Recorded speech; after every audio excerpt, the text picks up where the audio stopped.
Send the video to Trudeau. I just sent him a big package. And Well, I'm waiting to hear back, and I also wrote every Liberal MP in Canada. well, they should all see it. Yeah, I think they should. We've been actually fronting an apology petition. I'm in my 4th year now with it. We've had 7 readings in the House of Commons. And I don't plan on stopping until we get something going. I mean, you know, ultimately, I believe with my whole heart and soul that these children are deserving of an apology. I'm just gonna flip while I talk. But I think, you know, as far as our organization is concerned, you know, this story needs to be preserved, and it needs to be taught, and it needs to become part of our school curriculum. And it's now a suggested topic in grade 6, grade 8, and grade 10. But it needs to be taught across this country. I mean, this country was built on the backs of these children. And it's a story that just should never ever be forgotten. And, you know, to this day, it's getting much better as we keep moving on with the work, because more and more people are aware of the home children. They may not know the whole total story, but at least there's a growing awareness that these children came. And, you know, when we first started talking about this, you'd ask and not one hand would go up in the room. I mean, nobody knew, but now you ask and, you know, there's quite a few people. So, yes. Excuse me.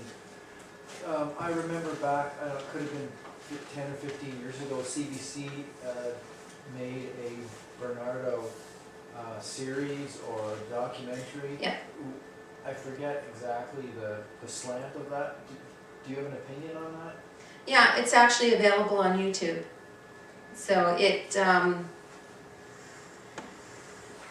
yeah, it's you know what, it's one of my suggested films when people, you know, to watch. I mean, it definitely tells some difficult stories about the home children in that video. One in particular that sticks out in my mind is one of the girls who got chicken legs in her Christmas sock. You know, I mean, the children, they weren't, fundamentally, they were not treated as part of the family, as you heard Cyril Hewitt say. I mean, they were workers and they were disposable. Yes? But aren't you given a real slanted view about it? Because when you talk to people like Don Cherry, whose parents was a home child, Yes. and Rob Ford, whose parents were home child, That's and right. you check with the 10,000 people that went overseas for World War I, about half of them went over through, because they want to fight for the king, the other half just want to get home to see their family. That's right. And a lot of people were treated great through the home child program, a lot of farmers treated kids good, that when they compared the children left in England, from the industrial area they come from, they did better off in Canada because they learned skills. I Because disagree. nobody taught, they had Yeah. no skills when they come over here and they were taught how to fix But- tractor. Now there's terrible That's- things done to yeah. lots of people, Okay. so But why not that's- concentrate on both sides? But that's not true. They were taught trades in the UK. Not the ones that weren't in the homes, that's Yes, what like they Bernardo's were. kids. The Bernardos taught them trades. Right, We have yeah. all kinds of evidence that they did that. No, no, I They did meant- I boot meant making. The they- ones that didn't even get to Bernardo's home anyway. Yeah, you know- I'm talking to people on the street, Yeah. aren't taught. They were You know- children. They shouldn't have been doing trades. No, they They shouldn't shouldn't have have. been allowed to enjoy their childhood. No, they should have.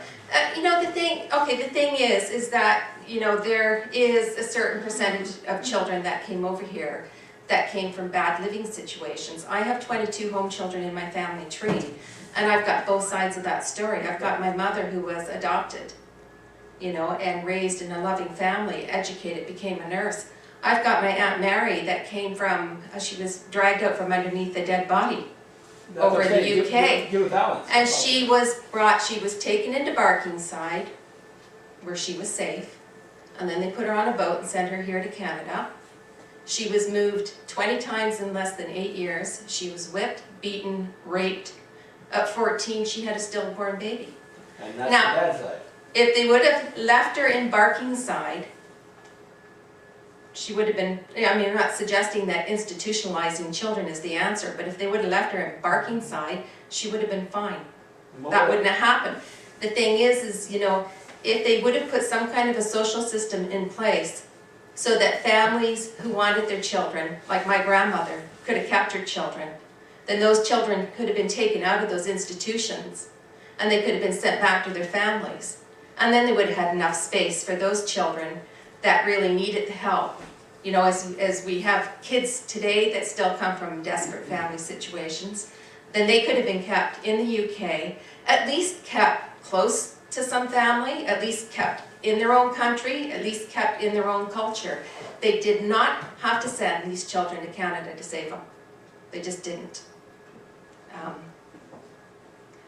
So, like I said, in my own family, I've got that whole story that goes from one side to the other. You get into my mom's side of the story, and like I said, she was raised by a fabulous family out in Fair Valley. I would never have anything. I mean, I think there's a special place in heaven for my grandmother because, you know, really in a society where they scorn these children and they look down on them, they looked beyond that and they recognized that she was a child. And they also took this child, my Aunt Katie, and they loved her and they looked after her. But you know, nobody told my mother that she had 5 brothers and sisters. Nobody told my mother that 2 of the children that she used to play with at school were her siblings. These are some more of well, that's the Mary that I was just talking about, Mary and her sister Sarah. And they came into Canada, they came into Hazel Brae. And like I said, Mary, when I got her records from Bernardo's, they were 40 pages long. Is anyone familiar with the Bernardo records here? No? Yes? Yeah, you can send to them and then pay them and they'll send the record back. Yeah, that's right. You pay them. As long as you can prove you're a relative of the person. Yeah, or we got our Aunt Katie's records, but we had to really prove that she had no descendants, she had no children, she had no brothers, she had no sisters, and her parents were both dead. But they did eventually send them to us. Now when Mary's records came in, like I said, they were 40 pages in length, and that's, you know, probably because of all the stuff that she had been through, and it was listed there. So these organizations in 1897 were mandated by law that they had to keep records on these kids. Unfortunately, they didn't mandate into law what they could do with those records once they, you know, pulled up ship and went back to the UK. For what it's worth, Bernardo's kept the records, and they've kept them safe for upwards of 150 years. And the law says they don't have to release them to you at all, they voluntarily do it for a price. Have you been reading my website? Yes, I have read your website. That's why I don't like the imbalance, I like the balance of both sides. Because a lot of people did good through the home children, and a lot did terrible. So let's look at the terrible, but look at the good too. Yep. Because we gotta remember, you can't think of one place in the world that did a better job than England on social welfare for children, because nobody was doing anything anywhere. Yeah. The States weren't doing anything, Australia wasn't doing anything. So, yeah, it was wrong, but where did they do better? British welfare was terrible. It was terrible everywhere, the whole world. Tell me a better place. Yeah. So with the records, at least Bernardo's has kept them, and they have made them available to the next of kin. The waiting list is upwards of a year, and the charge is about $200 Canadian to get your records from them. But they're unlike anything you could possibly imagine with your kids. Like, these are their pictures.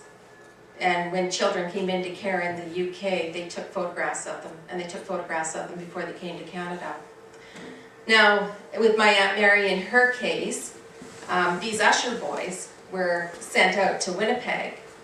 And somewhere along the line, these ushers met up with the Taylors because Samuel Usher married Mary Taylor and took her away from all the abuse and stuff that was going on in her life. He took her out to Winnipeg, and they raised a family out there, and he just worshipped the ground that she walked on. You know, so her story ended up finally with a happier ending. The sister, you know, she ended up with a good placement in Canada. But her life story didn't read quite as smoothly as Mary's. So, and this is how we figure out how they did meet, because the Ushers had a sister called Emma, and Emma had gone to Hazel Brae in Peterborough just before the Taylor girls came into the picture. So somehow those boys managed to keep in contact. Some siblings were able to, and other siblings never saw each other ever again. In fact, well, no, that hasn't. It's we just reunited a brother and a sister, and they're 78 years of age and 80.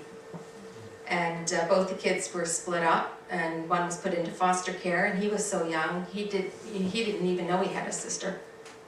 He had no clue until last week. And the sister knew because she had started to get her records, and in there was some mention about a brother. And she contacted me through my website, and you know, lo and behold, I knew exactly who she was talking about because I'd been in contact with his family.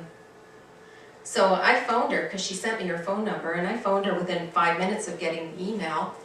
And I said, "Hello, Jan." I said, "It's Lori." And she just started to cry. She absolutely sobbed her little heart out. And so one day later, she finally got to speak to her brother. They had to wait for the next day to tell the brother. But his family said that, you know, it was like his whole demeanor had just changed when they told him he had a sister. It was like he won the lottery. Yeah. All his life he had, you know, had felt that there was nobody. So, you know, I mean, there's a really good side of what we do, and I think that that's it, and it's reuniting families and putting those family histories and those family stories back together, putting those children back where they belong. We're working on, I'll just scoot through, but we're working on an interesting project in Etobicoke. About 2 years ago, my husband was, not the mean one, he was down in Toronto and happened to stop in an antique store, and which is really odd because he doesn't do that. He's not totally 100% interested in all of this stuff. I mean, you know, you either are or you're not. But he stopped because every child that came to Canada, virtually all of them, they came with a little wooden trunk. So we're like looking for these trunks all over the place, and he happened to stop in this antique shop out of the blue and asked the guy if he had any Bernardo trunks, and which he didn't. But the guy said to him, he said, "I know about the Bernardo kids." And so Paul said, "Well, you know, why is that?" And he said, "Well, when I was a child," he said, "I used to play in the Park Lawn Cemetery." Yeah, and he said that there's a mass grave of Bernardo children up there. So I got on, you know, I'm for one, am not shocked because, like I said, there was over 50 receiving homes, you know, over 50 organizations bringing children into Canada. And everywhere where there's a receiving home, you're going to find a mass grave of children or graves of children. Peterborough has got 2 plots up in the Little Lake Cemetery, and there's 50 kids in there. Niagara-on-the-Lake has a mass plot. Rockville has a mass plot. Knowlton, Quebec has one, and there's one out in Manitoba as well too. We just haven't found the rest of them, but they're going to be there. So I wasn't particularly shocked that there was a mass grave of children, and most of the Bernardo children, the boys, were filtered through Toronto, so I fully expected that.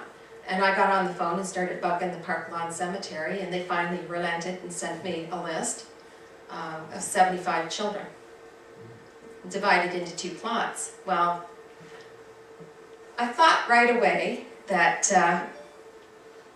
it was really tragic that human lives could be disposed of in that fashion, and that the likelihood that these families knew what had happened to these family members was probably very remote.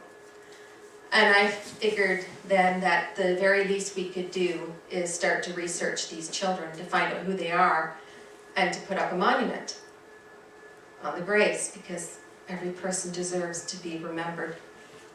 So we started that, but I soon found out that Bernardo still owns the plot.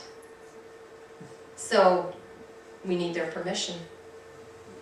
And as you can see, I'm not a huge fan of what happened. So I thought, well, that isn't going to happen. Yes. Have you checked the necropolis in Prospect Cemetery in Toronto too? Because both of them have paupers areas. Yeah, actually, And they would do a map that's the kind of thing they do in a paupers area. Yeah. They both got huge paupers areas. yeah, actually we're just scratching the surface of Prospect Cemetery, so to speak. The 75 kids that they have in Park Lawn Cemetery, and by the way, as of probably last June, Bernardos have aligned themselves with my work in my organization. They have given me permission to put up a monument. They have helped me with the research, and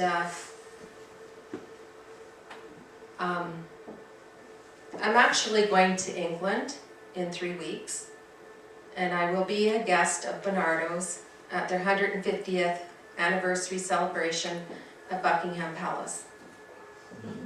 And the following day after, I am going on a private tour of the Bernardo's head offices and their archives.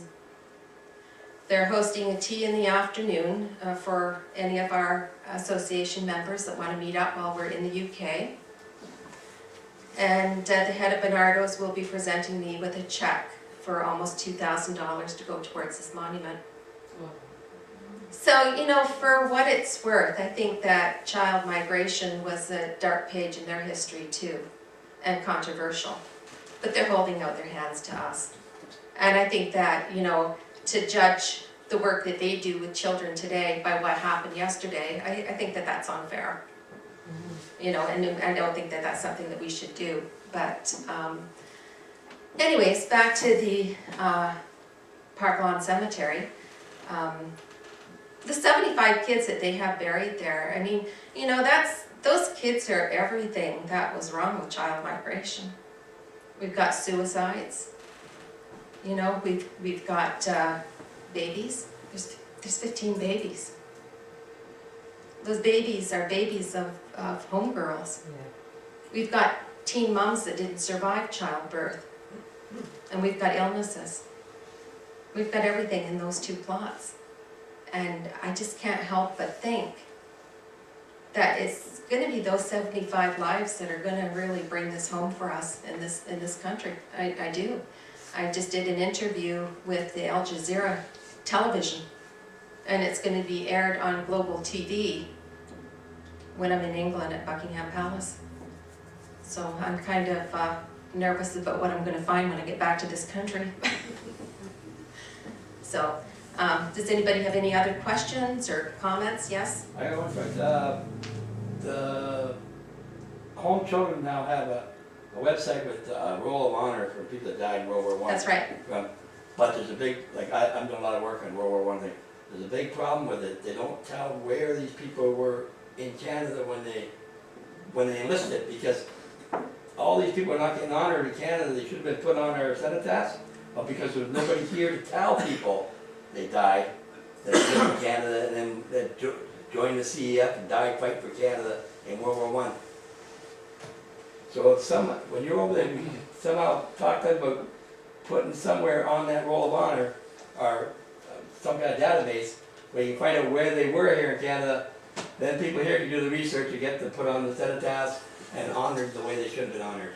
Because these people fought for the CEF, died, and they're not recognized at all. Okay. And I am in charge of that Yeah. program, and that was our honor roll. And I think it's great that the honor roll, Yeah. but missing that No, you know what, doesn't allow us to go yeah. the bigger step to get them honored in their hometowns. Not hometowns, but where they lived and where they worked. Where they enlisted, where they live. A lot of times on the attestation documents, it doesn't tell us where they were living, but it does tell us where they enlisted. Right, but I don't know if there's a record where the two of the hometowns of where they were sent to live. Mm-hmm. If, you know, we know where they're sent to live. Don't have to know the person's name that they're sent to live with, just the municipality. We're actually, that list has been published through Library and Archives Canada now, but I've actually just started a new database specifically for those children. And if you go through that, there is a lot of detailed information, every link, their service records, and I believe that that's one of those slots that we have filled in is where they were when they enlisted. Yeah, well, that's the problem. That's the part I can't find. I find the service records there. They don't know they belong to Bradford, Western Mulberry, Tecumseh, Angus. You know what I mean? Yeah. So, but they were on a farm in Tecumseh Township Right. when they were 14, and then when they're 19, moved to Alliston and worked and enlisted. But their home children, I want to get that information because when they died overseas, nobody told the Alliston town to put them on the cenotaph because there was no relatives here. Okay. You know what I mean? This wasn't a relative of the farmer that they worked for. A lot of these farmers didn't say anything. Okay, I have Jennifer Lane, who's the head of our World War I project with the home children, and she's in charge of putting this whole registry together. It's gonna be online. And I will speak to her, because I'm pretty sure that's one of the slots that they have to fill in is where they were. Yeah. But we will make sure that that happens. That will allow other Because people. I think that's, You know what I yeah. mean? That allow Yep. other people to do what you really wanna do. Yep. To respect them and pay the respect to them. Absolutely. Yes, Is this the Bernardo, the St. Bernardo that has the Bernardo charity shops all over Britain? yes, Okay. One in my village. yes. That kind of ties in with my question. Bernardo's in England is still in existence. Yes. What are they doing? Do they still take in? They stopped actually taking in children in about 1988. So And, what are they doing then? Well, they work with, like just children in desperate situations and stuff like that. Sometimes if they can't, like they work with the families, trying to keep the families together. But if that can't happen, then they'll work with the children and placing them into some type of foster care. But they don't have children's homes and stuff like that anymore. That went out in, like I said, in 1988. And interestingly enough, it was Princess Diana that announced that change at Bernardo's because she was the president for about 12 years. My other Yes. question is, how is your work funded? By me. Fundamentally. Seriously?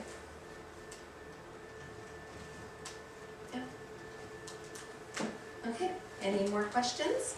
I have a very mundane one. Sure. You mentioned when you started talking about your mother being a home child and her father. Oh, yes. How is that possible? Yes. Okay, my grandfather came over in 1894 with the Dr. Bernardo homes, and he was one of the success stories. My grandfather was a legitimate orphan, and both parents were dead, and his brothers and sisters ended up on the streets. His sisters became prostitutes to survive, and he was actually arrested in London, England for being a thief. And instead of putting him in jail, they took him to the Dr. Bernardo homes because they thought he was a nice chap. So they brought him over here in 1894. They took him out to Russell, Manitoba. Dr. Bernardo had built that big training farm out in Russell, Manitoba. And he picked a very remote spot for children like my grandfather who were in trouble on the streets, and that would remove them from the cities and get them out of trouble. So he learned to farm in his own right out there, and in 1912, being a farmer in Saskatchewan, anyone been out to the prairies? Could you imagine that in 1912? Women were scarce.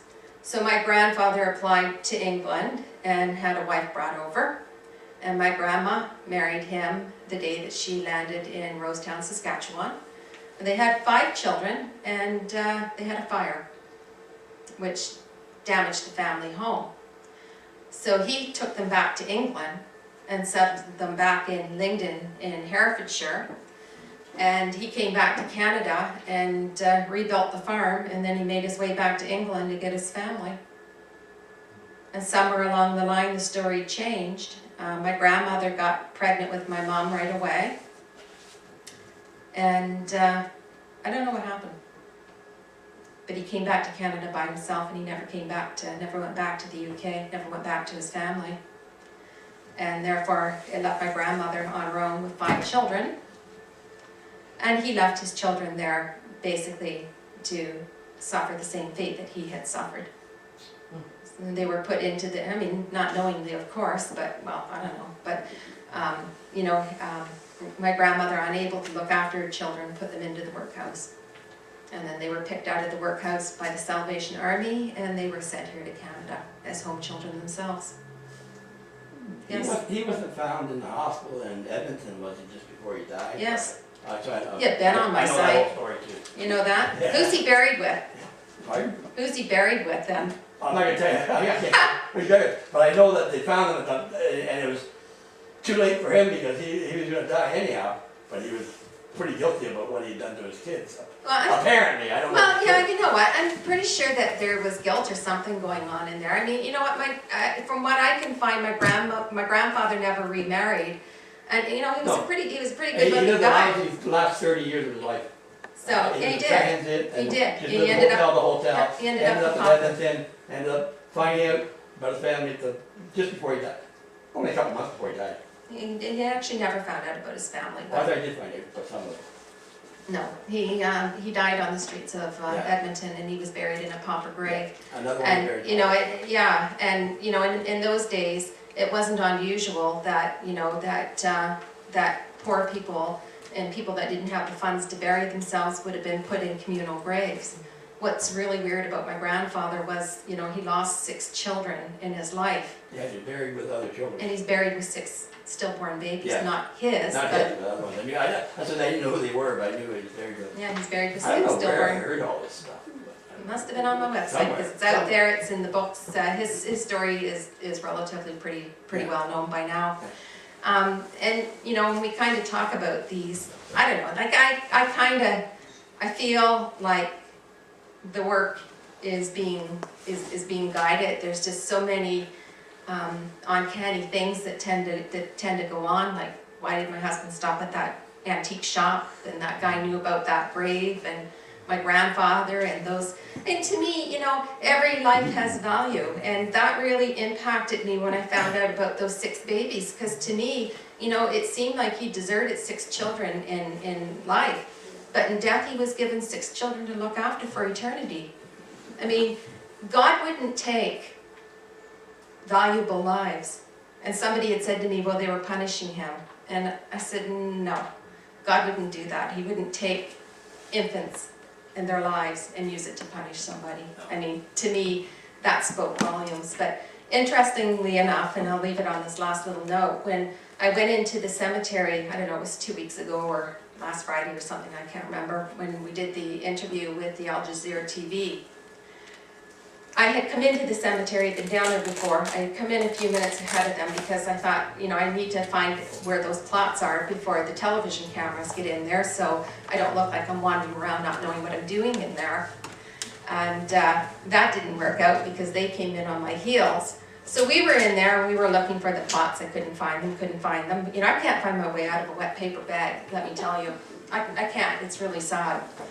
So I said, listen, I'll be right back, and I went down to the cemetery office and I talked to the guy down there, and I said, you know, could you come up with me and show me again where the graves are? So on our way up, he said to me, he said, well, if you're scrounging around back there, he said, don't be surprised, you might, you know, sometimes see some deer or something, because we do have them that wander into the cemetery, yeah. And when we were walking with the film crew into the cemetery to the graves, and he looks at me and he says, well, there they are. They're laying on the Bernardo plot that we were looking for. 4 deer, 11 o'clock in the morning, laid down on the Bernardo plot. He says, there they are on the Bernardo plot. And there they were, flicking their little ears at us. I actually think I have, we go into the end of this slideshow, I have a picture, because there I am with a global news station on my tail, and I've got my cell phone out, and I'm taking pictures of these deer. So they want to start this, well, this is our fundraising thing that we have going, just skipping around here.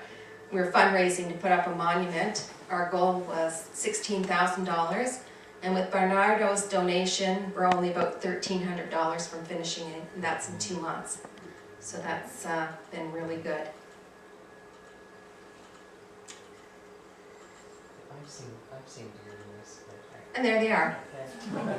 So there I am running around the cemetery, and these guys are wanting to get their cameras rolling, and I've got my cell phone out and I'm taking pictures of these deer. So, And that's the communal plot, but it's not marked there. you know, there are 2 plots, and there is a gravestone on one of the plots. One of the boys that's buried there, his brother had put up a gravestone. So his name is on that stone, and then it says in memory of the Bernardo or other Bernardo children that are interred here or something. So there, it is suggested that there are more there, but the other plot is completely unmarked. And the only thing you have is the records in the office to know that they're there, right? Yeah, the only thing that we had was the records in the office to know that they were there, but they were, it was like pulling You're lucky teeth enough to together. even get that from some of these cemeteries, older ones. You know, I know, but I don't take no for an answer. You gotta be persistent, so, Good for you. thank you. Thank you, Lori, for a very interesting, excuse me, I mean the microphone, interesting and informative presentation.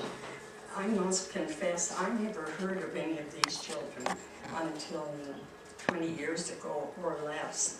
And we did go to see a play a couple of years ago in Richmond Hill. And Oh, yes. have you seen it? Oh, yes, I was talking to the people when I was at that one. At the Talk Back? Yeah. That was excellent. Yes. Oh, yeah, we were there. And that was really my first knowledge of those children at all. But you gave a very interesting and informative presentation, and we thank you for it. Thank you. And on behalf of the Historical Society, Thank you. please.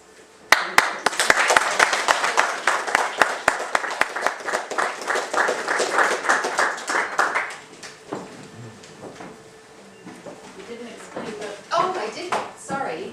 Yeah, the quilt, was made at Christmas time.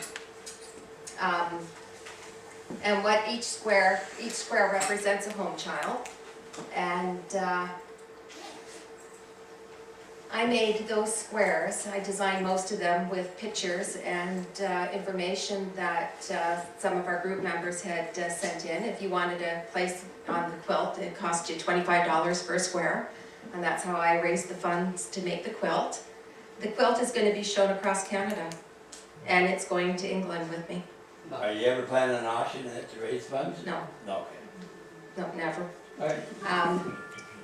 Maybe another one. I No, don't know, no, but it's, yeah. it's a project of love for you. Yeah, but you know what, and you talk about my mom, and my mom was very seriously ill at Christmas time. She's 93 years of age, and we almost lost her. And that's what I did, is I couldn't work with my group, and I couldn't work with the home children and stuff like that. It was too much, dodging between the hospital and home. We didn't even have Christmas this year. But when I was at home, I sat and worked on the squares and put those together. And then I actually had it printed on flag material, which is unusual. Usually you do it through an inkjet printer on cotton fabric, and that's on flag material, and it's designed like that so I can crumple it up in a little ball and it's not going to crease on me. So therefore, it's going to be folded up, it's going to be put in my on-flight baggage, and it's coming to England with me, and we're about this close from getting permission to have it shown at Buckingham Palace. Cool. So fingers crossed that it's going to go to Buckingham, but if not, it's going to Bernardo's, and it's going to be shown there. So, and we had a quilter from Aurelia that put it together for us. Beautiful job.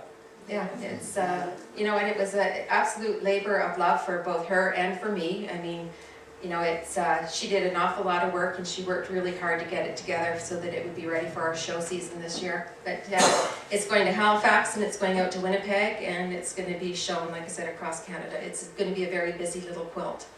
Yeah. Which one is your mom's? My mom is right here. And by the way, she's doing really fine. She's recovered. Well, that's your mom right back in the middle. Yep, that's her. That's my Aunt Mary.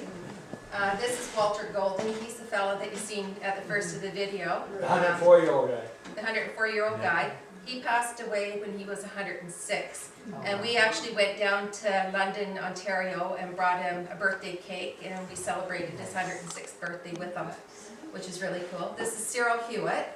And he's another surviving home child, and he's the one that heard talking the tape.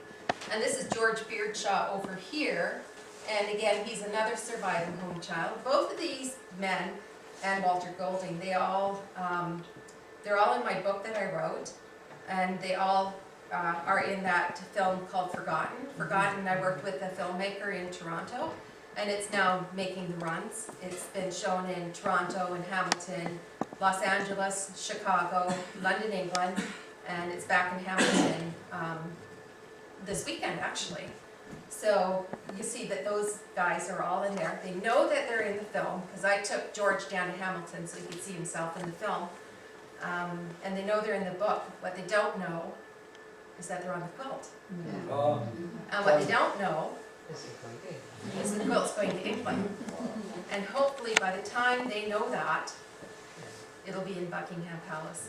So I go up in the beginning of May, and actually George and Cyril came on the same boat together, and they haven't seen each other in years. So we are going to reunite the two of them, Nice. and then, you know, they're going to be told about the quilt, Lovely. and it's all going to be filmed for a new documentary. Nice. Yes. So it's gonna be filmed in Buckingham Palace? Yes, there is going to be footage in Buckingham Palace. Is that Al Jazeera getting in there? No. No, but I have started to work with Bob Huggins. He's a film producer from Ottawa. He's called Orphan Boy Productions, and I've never heard of it before, and how much digging I do. I'm thinking, how did that one get under my radar? But his dad was a Bernardo boy, and I have just agreed to collaborate with him on a new documentary. And so we've been kind of needling it up at Bernardo's, pushing our luck, but we got him into Buckingham Palace. Not with his cameras though, but they are going to give us permission to use footage. So he's going to work with their camera guys to make sure they get what he wants. So You were saying you still raising money for that memorial, right? And on your website, you got, I guess, a PayPal or something. yeah. Have you thought about going to Don Cherry and Doug Ford and asking them to cough up a bit of money, because they're both children of home children? Yeah, And Don they're famous. Cherry actually spoke at our World War I event that we had at Black Creek Pioneer Village, which we've been partnered with Black Creek in Toronto for 3 years now. And this year we're now opening, they've got like a 450 square foot exhibit down at Black Creek, and we're opening it now for our 3rd year with them, which is just absolutely incredible.